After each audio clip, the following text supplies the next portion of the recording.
Hello à tous et bienvenue dans cette nouvelle vidéo. Aujourd'hui, on va aborder un sujet très important qui est comment prendre une bonne décision avec des guillemets puisqu'il n'y a pas de bonne ou de mauvaise décision, mais on y reviendra plus tard.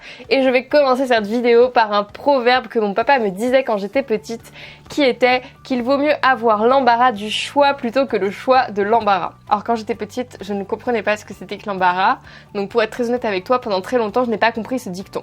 Mais aujourd'hui, je le comprends et donc je tiens à te rappeler que si tu es face à cette vidéo, c'est que tu as une chance énorme qui est celui justement de pouvoir faire un choix, de pouvoir prendre une décision. Ce n'est pas donné à tout le monde sur la planète Terre aujourd'hui. Bien trop nombreux sont les gens qui n'ont pas cette chance de pouvoir faire des choix dans leur vie. Donc si tu es en pouvoir justement d'agir sur ta vie, de faire un choix, fais-le, c'est la meilleure chose que tu puisses faire. Donc maintenant que l'on sait tous que prendre une décision est une chance, je vais te donner 5 conseils pour réussir à prendre des bonnes décisions. Première chose préalable à tous les conseils que je vais pouvoir te donner, c'est que lorsque tu prends une décision, il faut que tu sois dans les meilleures conditions possibles. Donc je vais faire une analogie. Imaginons que tu es très faim. Tu n'as rien dans ton frigo. Qu'est-ce qui va se passer? Tu vas donc aller faire les courses. Que vas-tu acheter? Tu as très faim. Donc tu vas acheter du chocolat, des chips et tout ce qu'il y a de meilleur pour la santé. Alors que si tu avais anticipé et que tu n'avais pas eu faim justement pour aller faire ces courses, tu aurais certainement pris des bien meilleures décisions et tu aurais acheté des choses bien meilleures pour ton corps. Donc, avant de prendre une décision, je te demande d'avoir l'esprit reposé, je te demande d'être justement pas affamé, bref, d'être dans les meilleures conditions possibles, un environnement sain, entouré des bonnes personnes, bref, tout ça on va y revenir. Si ce n'est pas possible, les conseils suivants vont quand même pouvoir t'aider, mais sache que, à mes yeux, c'est avant tout, pour une décision très importante, un préalable à ne pas négliger.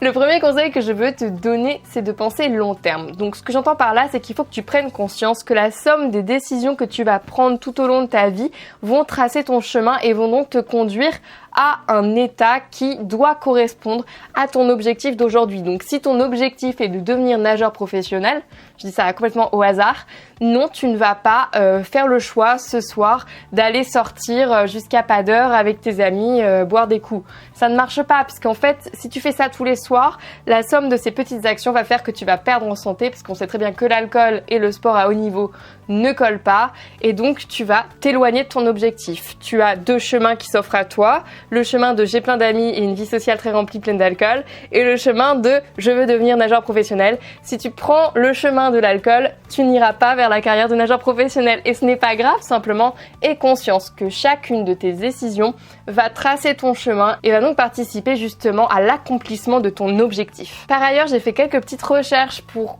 pouvoir construire cette vidéo et je suis tombée sur les conseils que donnait justement Monsieur Obama, ancien président des États-Unis, pour sa prise de décision. Pour lui, il y avait 3 conseils majeurs à donner s'il souhaitait justement conseiller un futur chef d'État. Donc le premier conseil, c'était de penser en termes de pourcentage et pas de penser en termes de tout est blanc, tout est noir. C'est-à-dire que si tu as une décision qui est d'aller soit vers un chemin A, soit d'aller vers un chemin B, sache que non, ce n'est pas vrai. Il n'y a pas un chemin A qui va être un chemin incroyable, magique, magnifique et un chemin B qui va être horrible et qui va te conduire à la défaite. Non, ce n'est pas vrai. Tout n'est pas blanc, tout n'est pas noir. Il y a vraiment un entre-deux. En fait, il faut que tu penses long terme sur ton objectif et que tu imagines en fait quel est le pourcentage de chances que tu atteignes cet objectif si tu prends cette décision.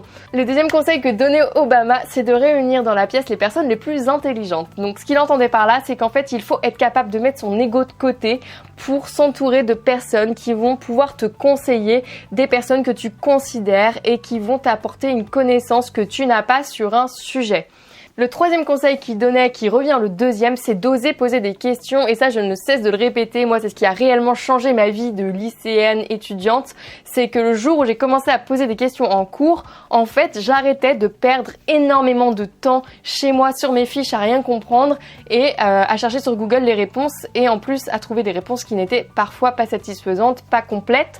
Une fois que j'ai changé mon état d'esprit et que j'ai osé poser des questions débile, parce que dans ma tête je me disais ça, je me disais oulala je vais paraître pour la meuf débile de la classe, alors qu'en fait pas du tout. J'aidais énormément de personnes autour de moi et en plus je gagnais un temps fou. J'ai quasiment passer de, on va dire, une dizaine d'heures par semaine de révision à 0, clairement. Et ça a changé ma vie parce que j'ai pu faire plein d'autres trucs qui me plaisaient pendant mon temps libre et c'était top. Donc pour revenir sur nos 5 conseils, le deuxième conseil que je souhaite te donner, que je t'avais déjà donné en fait pour la première vidéo qui était comment oser se lancer, c'est un conseil qui va te paraître totalement contre-intuitif, c'est en fait de penser au pire.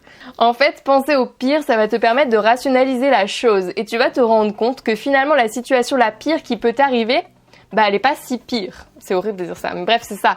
C'est-à-dire que tu vas t'imaginer, oh là là, c'est horrible ce qui va m'arriver si je rate, c'est horrible si je rate tel examen, tel truc, si j'ai une mauvaise note et tout. En fait, rationalise l'action. Si tu prends telle décision, s'il se passe la pire chose dans telle ou telle décision, en fait, la pire chose va certainement pas être si horrible que ça. Donc pour conclure, penser au pire, ça va te permettre en fait de faire une évaluation bien plus juste des pour et des contre qui vont pouvoir peser pour prendre ta décision. Enfin, le troisième conseil que je souhaite te donner, c'est d'observer ton corps.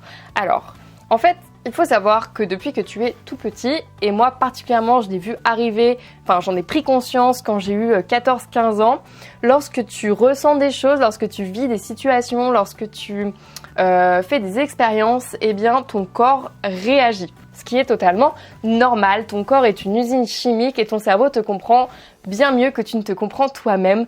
Donc ce que je te propose, c'est en fait d'essayer d'analyser comment tu réagis. Donc si on te propose une expérience, et donc que tu as la décision de la vivre ou non, finalement ce que je t'invite à faire, c'est d'essayer d'analyser comment tu réagis. Si c'est quelque chose qui te fait peur, au point de te faire paniquer, stresser et que tu vois que ton corps se refroidit, t'as les mains moites, tu trembles, n'y va pas, juste c'est que vraiment c'est pas fait pour toi. Par contre, si c'est une peur qui en fait t'excite parce que t'as vraiment cette sensation d'aventure et que finalement tu trépignes sur place parce que t'as hâte de le vivre et que t'es déjà même dans l'imaginaire et en train d'imaginer la situation que tu peux vivre si tu fais cette expérience, alors vas-y, fonce. Tout ça, c'est un ensemble de réactions chimiques en fait, puisque ton corps est avant tout une usine chimique qui vont produire des réactions sur ton corps, des mouvements, un changement de chaleur, je ne sais pas, une sensation qui va justement te conduire à comprendre si ton corps, ton cœur plutôt justement, aime ou pas, comment il se sent par rapport à telle ou telle situation. Tout cela, ça nous amène au 4e point qui est de suivre son intuition. Alors là, tu dois te dire, super conseil, mais moi, je crois que je n'ai pas une super intuition.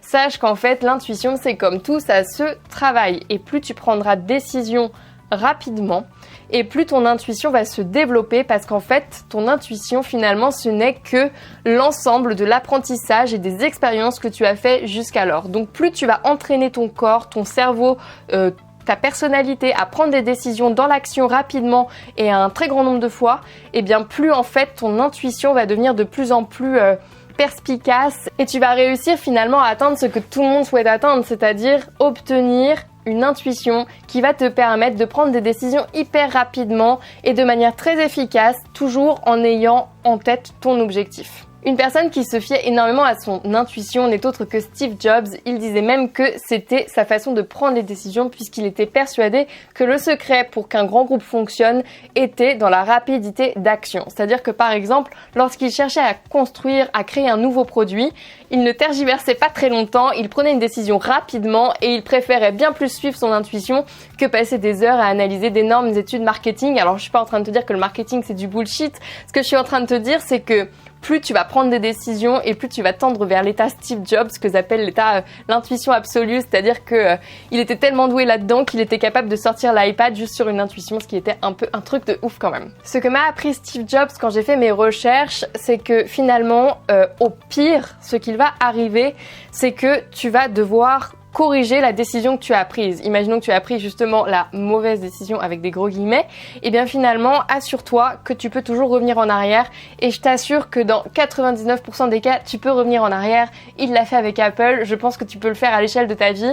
C'est-à-dire que c'est pas parce que tu vas aller dans une voie et qu'elle ne va pas te convenir que tu ne vas pas être capable d'agir pour justement en sortir et aller voir ailleurs.